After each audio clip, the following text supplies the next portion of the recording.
ఈ రోజే డౌన్లోడ్ చేయండి. మీ ఫేవరెట్ షోస్ చూడండి. ప్రెస్ వాళ్ళకి బ్రీఫింగ్ ఇచ్చి మన ఇన్వెస్టిగేషన్ స్టార్ట్ చేయండి. సస్పెన్షన్ గురించి నేను చూసుకుంటాను.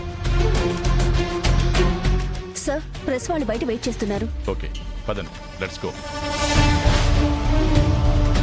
సార్, బ్లాస్ట్ లో చనిపోయిన వాళ్ళ సంఖ్య పెరిగిందని ఇన్ఫర్మేషన్ వచ్చింది.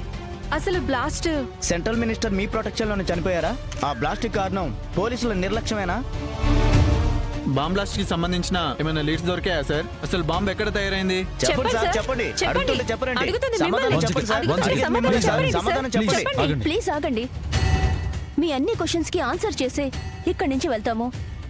ముందు సార్ కేసు గురించి బ్రీఫింగ్ ఇస్తారు. ప్లీజ్ ఆగండి. 3 రోజుల క్రితం వైజాగ్ పోర్ట్ నుంచి ఒక కంటైనర్ మిస్ అయింది. ఆ కంటైనర్లోనే పేలుడు పదార్థాలున్నాయని మాకు అనుమానంగా ఉంది. దానికి సంబంధించి ఇన్వెస్టిగేషన్ మొదలుపెట్టాం. వైజాగ్ నుంచి అది హైదరాబాద్కు చేరుకున్నట్టుగా, బాంబ్స్ తయారీ కూడా హైదరాబాద్లోనే జరిగినట్టుగా అనిపిస్తుంది. బాంబ్స్ని రిమోట్ కంట్రోల్తో పేల్చారని మా ప్రాథమిక విచారణలో తేలింది. అంటే బ్లాస్టిక్ కారణమైన వాళ్ళు టెంపుల్ చుట్టుపక్కలే ఉన్నారు. ఆ యాంగిల్లో కూడా ఇన్వెస్టిగేషన్ చేస్తున్నాం. టెంపుల్లో ఉన్న అన్ని సీసీ కెమెరాస్ ని ఎవరో ఆఫ్ చేశారు. ఈ ప్లానింగ్ లో చాలా మంది ఇన్వాల్వ్ అయ్యారు. ఇన్వెస్టిగేషన్ మొదలు పెట్టాం.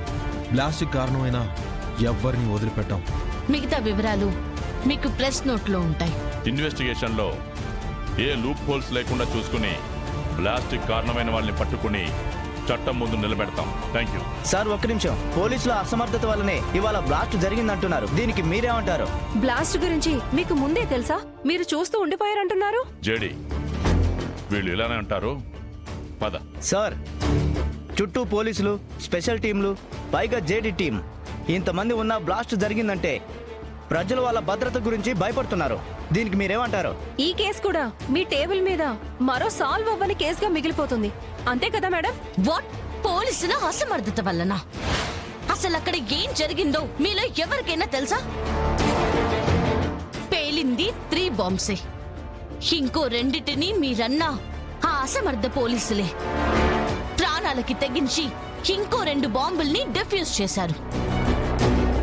ఏంటి? మా టేబుల్ మీద అన్సాల్వ్డ్ కేసుగా మిగిలిపోతుందా? మీకిది మామూలు కేసు, కానీ మాకు 34 ఫ్యామిలీస్ కి ఇవ్వాల్సిన జవాబు, వాళ్ళకి జరగాల్సిన న్యాయం. ఈ బ్లాస్ట్ కి కారణం ఎవరో తెలీదు, ఎందుకు చేశారో తెలీదు, ఎక్కడున్నారో మాకు తెలీదు.